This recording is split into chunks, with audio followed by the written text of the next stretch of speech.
And यह आपका question जो दिया गया है वह आपका क्वेश्चन पूछा हुआ है। यह टीयर 1 में पूछा गया था, जो 1 to 5 का आपका एग्ज़ाम हुआ था उसमें यह क्वेश्चन पूछा गया था।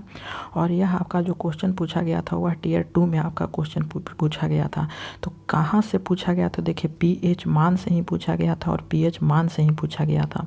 और एक और प्रीवियस पेपर का दिखाते हैं आपको। देखिए यह आपका भी क्वेश्चन जो पूछा गया था वह पीएच मान पर ही पूछा गया था कि प्रबल अम्ल है, प्रबल क्षार है, इस तरह के आपका क्वेश्चन पूछा गया था। यह भी आपका टीयर 2 में ही पूछा गया था। और जो टीयर 3 में पूछा गया, जो हाल ही में एग्ज़ाम हुआ था, उसका आपका पूछा गया था। तो देखिए वह भी अम्लीय से ही पूछा गया था कि कौन सा यहाँ पे अम्लीय है।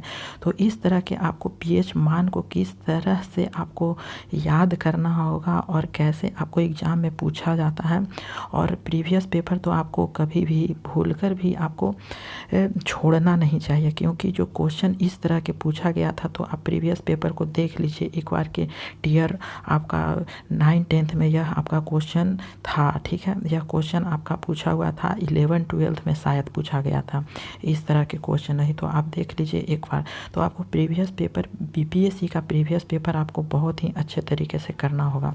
तो देखिए किस तरह से आपको क्वेश्चन पूछा गया था। तो यह पूछा गया था प्रबल अम्ल और दुर्बल क्षार से बने अम्ल पीएच मान क्या होता है। तो देखिए जो 7 है वह तो आपका न्यूट्रल है, जो 7 से ऊपर होता है वह आपका क्षार होता है। इस बात को आप याद रखिए। और जो 7 से जो जितने भी कम होता है, मीन्स नीचे होता है, वह आपका अम्ल होता है। तो इसी से आप अंदाज़ा लगा सकते हैं। तो देखिए 10 और 14 के बीच होता है। यहाँ पे क्या पूछा गया? प्रबल अम्ल। प्रबल अम्ल मीन्स अम्ल होगा वह प्रबल होगा, बहुत ही अच्छा होगा, ठीक है, बहुत ही स्ट्रॉन्ग होगा। और दुर्बल क्षार मीन्स क्षार है वह दुर्बल है, मीन्स वह अम्ल के ही कैटेगरी में आएगा। तो अम्ल के हमने कैटेगरी बताया, वह 7 से नीचे होगा तब यही अम्ल में होगा, ठीक है। तो 7 से नीचे, बी ऑप्शन आपका 7 से कम होगा, ठीक है। तो आप इसे दिमाग लगा सकते हैं। जिस तरह से यह क्वेश्चन पूछा गया था, देखिए यह क्वेश्चन आपको पूछा गया था कि अम्लीय पौधे एवं जानवरों के बीच जानवरों के जीवन के लिए सबसे जो उपयुक्त पीएच पारस सीमा होता है। तो हमने क्या बताया? तो देखिए 9.0 है और 10.5 है, 3.5 और 7.0 है, 6.5 और 7.5। तो जो जानवर है वह आपका जो अम्लीय जो खाते हैं उसी का यह पीएच मान पूछ दिया गया है, ठीक है। तो देखिए इसको कैसे हम लोग देखते हैं। तो 7 से आपका अम्लीय रहेगा, तो यह 7 से थोड़ा सा आपका नीचा रहेगा, ठीक है।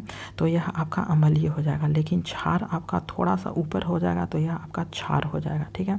तो देखिए यह आपका जो दिया गया है वह आपका जो ऑप्शन है 6.5 और 7.5 है। लेकिन यह आपका जो नीचे है वह सिर्फ अम्लीय दिया गया है, ठीक है। तो सिर्फ अम्लीय यहाँ पे होगा नहीं पीएच मान। तो इसमें से जो ऑप्शन होगा वह हमारा आपका सी ऑप्शन ठीक होगा, ठीक है। कुछ क्षार में जाएगा, कुछ अम्लीय में जाएगा, ठीक है। तो बी ऑप्शन सही होगा। और यह क्षार, बिल्कुल क्षार आपका जो जानवर है वह आपके लिए उपयोगी नहीं होता है पीएच मान, ठीक है। और 7 जो है वह सिर्फ अम्लीय नहीं होगा, तो हमारा सी ऑप्शन सही होगा। उसी तरह से देखिए यह क्वेश्चन आपका पूछा गया था कि सोडियम कार्बोनेट एक क्षारक है क्योंकि यह है क्या है। तो यह एक कमज़ोर अम्ल तथा प्रबल क्षार होता है। तो सी ऑप्शन यहाँ पे सही होगा। अब अगला क्वेश्चन है कि यह तो हमने अभी बताया कि अम्लीय कौन होता है। तो जो भी आपका इसको याद करने के लिए आपको कुछ जो टेबल होता है उसे आपको याद करना होगा, ठीक है। तो यह बी ऑप्शन सही होगा। नींबू का रस होता है वह अम्लीय होता है, तो हमारा बी ऑप्शन सही होगा। अब हम लोग प्रीवियस पेपर को देखते हैं। तो यह शायद 11-12 में इस तरह के आपको क्वेश्चन पूछा गया था, आप देख लीजिएगा एक बार, ठीक है। तो यह क्वेश्चन है कि पीएच एक मूल्यांक दर्शाता है, क्या दर्शाता है। ए ऑप्शन है निगेटिव से फोटो बनने के काम में लाए जाने वाला रासायनिक गुणवत्ता है। बी ऑप्शन है किसी घोल के अम्लीय या क्षारीय होने का मूल्यांक है। सी ऑप्शन है भूकंप की तीव्रता का मूल्यांक है। डी ऑप्शन है दूध की शुद्धता परखने का मूल्यांकन है। तो इसका जो हमारा आंसर है वह बी ऑप्शन है किसी घोल का अम्लीय और क्षार के होने का मूल्यांक है। यह आपका क्वेश्चन पूछा हुआ है। अगला है कि निम्न में से किसका पीएच मान जो 7 होता है। तो 7 आपका जो ई ऑप्शन है वह होगा। उपयुक्त में से कोई नहीं या फिर उपयुक्त में से एक से अधिक। तो देखिए उदासीन विलयन का पीएच मान 7 होता है, हमने अभी बताया। शुद्ध जल को उदासीन माना जाता है, अतः इसका पीएच मान होगा वह 7 होगा। और वर्षा का जो जल होता है वह वह आपका शुद्ध रूप होता है। ठीक है, अब अगला क्वेश्चन है कि निम्नलिखित में से किस बिलियन के पीएच का मान 7 से अधिक होता है। तो 7 से मान जो जितने भी होता है वह क्षार होता है, हमने अभी बताया। बी ऑप्शन आपका सही होगा। तो यह आपका क्वेश्चन पूछा गया। इसी तरह से आपको क्वेश्चन पूछा जाता है। अगला है कि बिलियन लाल लिटमस को नीला कर देता है तो पीएच मान होता है। तो यहाँ पे उपयुक्त में से कोई नहीं। क्यों नहीं होगा तो देखिए, यह बिलियन है जो लाल लिटमस को नीला कर देता है, लाल को आपका नीला कर देता है और क्षारीय होता है, तथा वह बिलियन जो नीले लिटमस को लाल कर देता है वह अम्लीय होता है। लाल अगर होगा वह अम्लीय होगा और नीला होगा वह क्षारीय होगा। तो बिलियन जो पीएच मान 7 से कम होगा वह अम्लीय होगा और जो 7 से अधिक होगा वह आपका क्षारीय होगा। तो प्रश्न के अनुसार बिलियन लाल लिटमस को नीला कर देता है तो यह क्षारीय होगा, जिसके कारण पीएच मान 7 से अधिक होगा। ठीक है, तो इसीलिए यह ऑप्शन ई गया।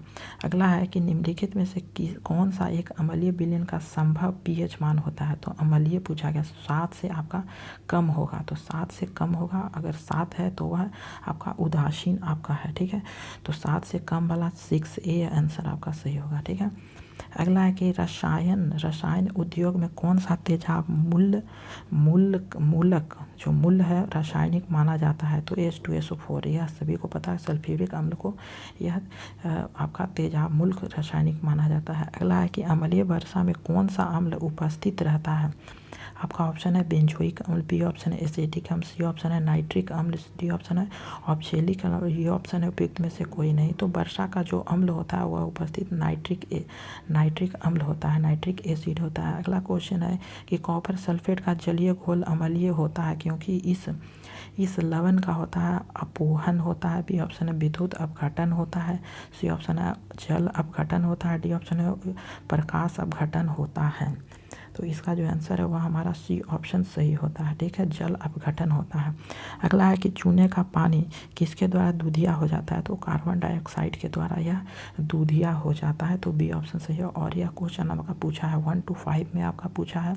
ठीक है, 1 to 5 में आपका पूछा गया और 6 to 8 में भी आपका क्वेश्चन पूछा गया। आप एक बार प्रीवियस पेपर देख लीजिए। अगला है कि जल में कार्बन डाइऑक्साइड प्रवाहित करने पर बना सोडा वाटर है। ए ऑप्शन है ऑक्सीकरण, बी ऑप्शन है क्षारीय प्रकृति का, सी ऑप्शन है अम्लीय प्रकृति का, डी ऑप्शन है एक अपचयक है। ठीक है, तो इसका सी ऑप्शन सही होता है। अम्लीय प्रकृति का होता है कार्बन डाइऑक्साइड का प्रवाहित जो सोडा वाटर है। अगला क्वेश्चन है कि निम्न में से किस अम्ल में ऑक्सीजन नहीं होता है। किस अम्ल में यह ऑक्सीजन नहीं होता है। ए ऑप्शन है नाइट्रिक एसिड सोर का अम्ल में, बी ऑप्शन सल्फ्यूरिक एसिड में, सी ऑप्शन है हाइड्रोक्लोरिक अम्ल में और डी ऑप्शन है उपयुक्त में से एक से अधिक। तो हमारा सी ऑप्शन सही होता है। हाइड्रोक्लोरिक अम्ल जो नमक का अम्ल होता है उसे अम्ल में ऑक्सीजन नहीं होता है। तो thank you for watching this video.